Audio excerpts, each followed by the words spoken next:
하만은 자신에게 꼴지도 아니하고 절하지도 아니한 모르드게, 그리고 모르드게의 민족인 유다인을 멸절하기 위하여 부르 곧 제비를 뽑아서 12째 달 곧 아다로를 얻게 되었죠.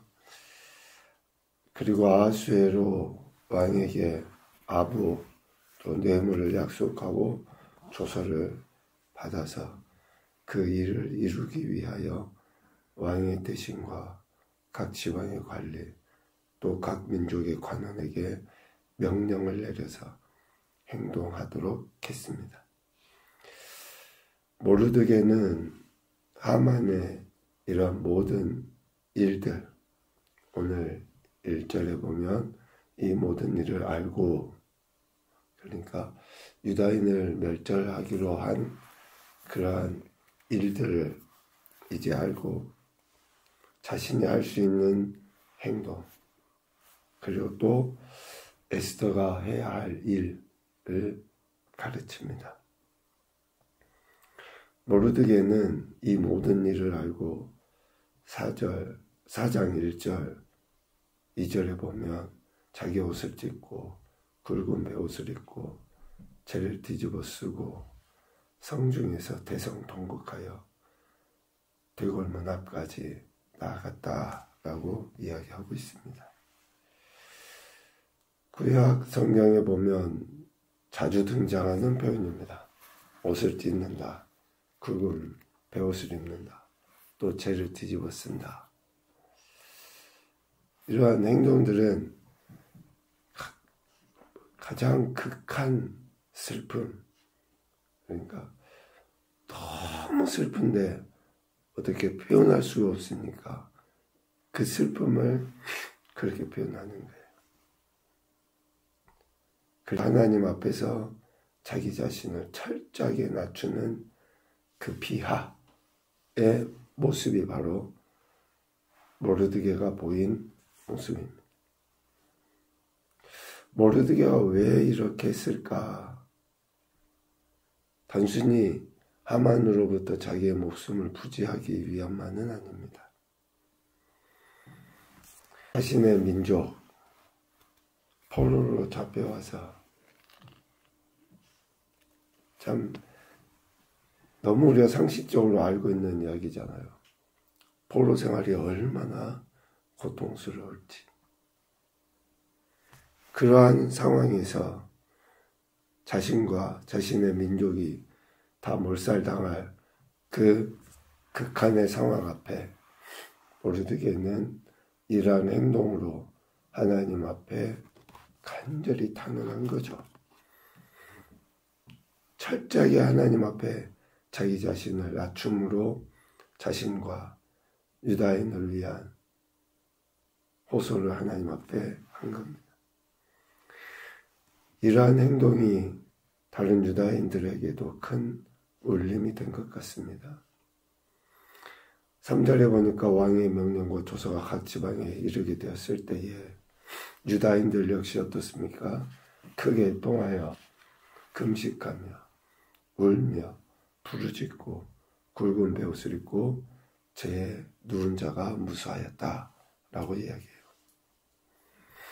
모르드게 한 사람의 이런 행동, 다른 유다인들에게도 이러한 행동으로 영향을 미친 것이죠. 지금 든 생각인데 유다인들이 이렇게 애통하고 금식하고 하나님께 울며 부르짖고 하지 아니하고 되려 모르드게에게 가서 모르드게를 잡아다가 하만의 발 앞에 무릎을 꿇치고 우리가 모르드게를 없이 하겠습니다 라고 할 수 있지 않을까요? 이 모든 일의 시작이 모르드게가 하만에게 무릎 꿇지 않은 것이기 때문에 유다인들이 그 죽음 앞에서 되려 모르드게를 잡아다가 하만 앞에 무릎을 꿇치고 할 수 있지 않냐고요. 그런데 유대인들은 왕의 조서에 의해서 이제 자신들이 몰살당할 위기에 모르드게에게 향하지 아니하고 누구에게 향합니까? 하나님께 자신들의 그 애통함을 호소하는 거예요. 어떤 사건이 문제가 발생하면 우리는 쉬운 방법을 택하기가 쉬워요. 쉬운 방법. 사람의 힘을 또 아니면 권력자의 힘을 또 돈의 힘을 의지해서 그 상황, 순간을 모면하고자 하는 것이 우리 인간이에요. 아니, 애통해하고 울며 부르짖고 금식하는 것이 쉽습니까? 눈에 보이는 모르드게 하나 잡아다가 그냥 하만에게 바쳐버리면 훨씬 쉽잖아요. 그런데 유대인들은 하만이 그 모르드게가 보인 그 행동과 같이 하나님 앞에 무릎 꿇고 자신들을 낮추고 하나님의 은혜를 구한 거예요.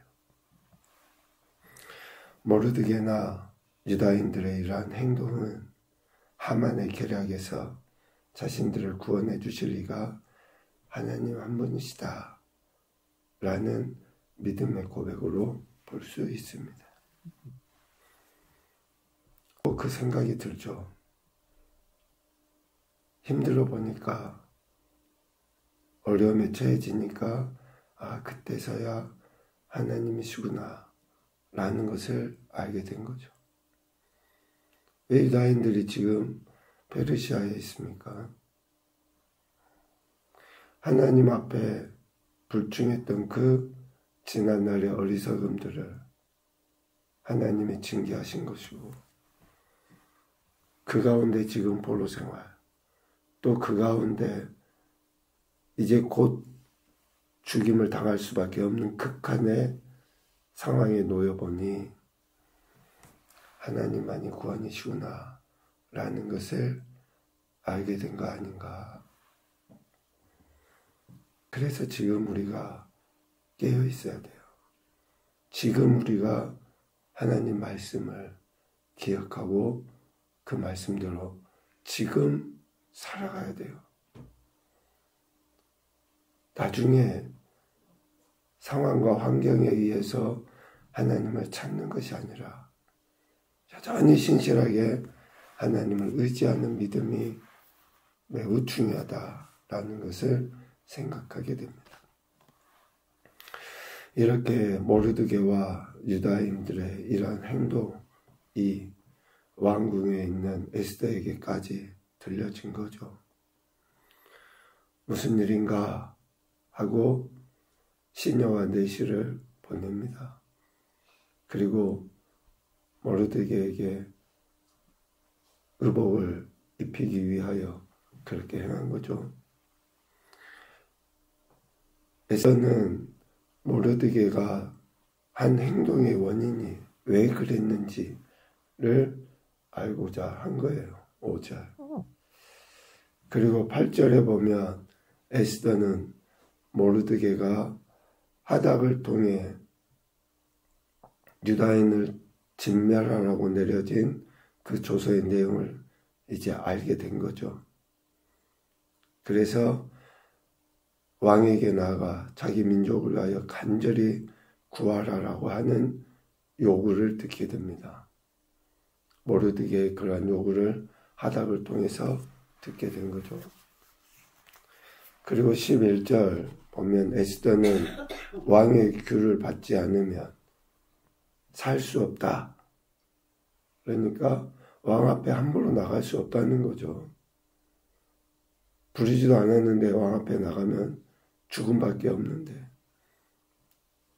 이러한 그 왕궁의 법도를 잘 알고 있어요. 그래서 그 사실을 모르드게에게 하닥을 통해 전합니다. 14절 에스더는 모르드게를 통해 하나님께서 반드시 유다인을 구원하실 것을 듣고 확신을 해요. 모르드게의 이 14절과 같은 그 고백이 이제 에스더에게도 큰 울림이 된 거죠. 그래서 하나님이 유다인을 구원하실 것을 압니다. 그래서 16절과 같이 모르드게의 회답을 전해요. 죽으면 죽으리다 라는 그 각오로 금식하며 또 모르드게에게 중보해 줄 것을 요구하죠. 일련의 이런 에스더의 행동은 하나님께서 구원의 주체이신 것을 확신하며 고백하게 되는 그 과정이라고 할 수 있어요. 오늘날로 표현해보면 믿음의 성장 과정. 어떤 큰 문제가 생겨요. 그 문제에 대해 하나님의 말씀이 들려주고 그 말씀에 결단하여 그 말씀의 삶을 살아내는 믿음의 과정, 믿음의 여정, 성장의 과정이라고 할 수 있습니다. 믿음은 눈에 보이지 않는 것처럼 이야기하지만 믿음은 보이는 거예요. 믿음은 작은 것처럼 여겨지지만 매 순간순간 성장해가는 생명이 있어요. 에스더의 이러한 그 행동들의 과정은 믿음의 성장이고 성숙의 과정이라고 할 수 있습니다. 그래서 자신이 그 믿음에 의해, 즉 하나님께서 유다인을 구원하실 것에 대한 믿음의 확신을 자신의 생명을 드리기로 작정하는 것으로까지 나타나 보여지게 되는 거예요. 자신의 죽음을 두려워하지 않고 의연히 동족을 위하여 희생할 것을 결의하게 되죠. 하나님의 섭리에 의해 이루어진다라고 하는 그 확신 속에 하나님이 반드시 유다인을 구원하실 것을 확신하고 어쩌면 극단적인 자기 희생마저도 감수하겠다라고 하는 거예요. 우리가 되게 많이 인용하는 단어 아닙니까? 죽으면 죽으리라.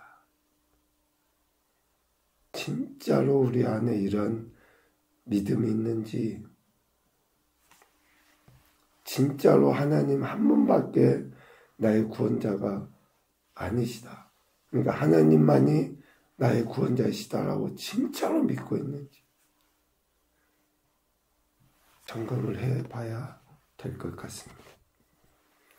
사람, 돈, 이런 것을 우리가 의지하고 거기에 더해서 하나님이 해주시면 좋고 라고 하는 그러한 두 마음은 아닌지 좀 심각하게 우리 자신들을 되돌아봐야 되지 않을까라는 생각을 합니다. 첫 번째 교훈입니다. 개인의 안위보다 공동체를 위해 회개와 결단을 보이는 삶을 살아가자. 왜 공동체가 중요합니까? 공동체가 없는데 어떻게 우리 개인이 있을 수 있어요? 가정이 없는데 나라는 존재의 의미가 어디에 있습니까? 교회가 그렇고 또 특별히 국가를 위해서도 여러분 잘 많이 기도하셔야지 돼요. 국가가 멸망하고 지금 보는 것처럼 나라가 망하게 되고 포로로 잡혀가게 되면, 두 번째, 예수님께서 하신 한 알의 밀의 교훈을 잊지 말자. 한 알의 밀. 왜 우리가 죽어지고 왜 우리가 예수 그리스도의 말씀에 왜 내가 순종해야 되는가? 한 알의 밀이 죽으면 많은 열매를 맺기 때문이죠. 세 번째, 하나님께 대한 믿음의 확신이 삶의 분명한 결단으로 나타나기 마련이다. 믿음의 확신이 삶의 분명한 결단으로 나타나요. 그래서 믿음은 보이는 거예요. 그래서 믿음은 추상적인 용어가 아니고 실제예요, 실제. 믿으니까 무릎 꿇는 거고, 믿으니까 기도하는 거고, 믿으니까 하나님이 기뻐하시는 일을 하는 거예요. 그런 분명한 삶의 결단으로 나타나기 마련입니다. 오늘도 우리에게 생명 주신 하나님은 우리의 믿음 성장을 기대하십니다. 그래서 지금 주어진 모든 상황과 환경을 하나님이 허락하신 거예요. 이 상황 가운데 우리의 믿음을 보이고 하나님의 선하신 뜻을 이루어드리며 우리에게는 한없는 은혜와 기쁨이 넘치는 감사가 넘치는 귀한 한 날 되시기를 주님의 이름으로 축복합니다. 아멘.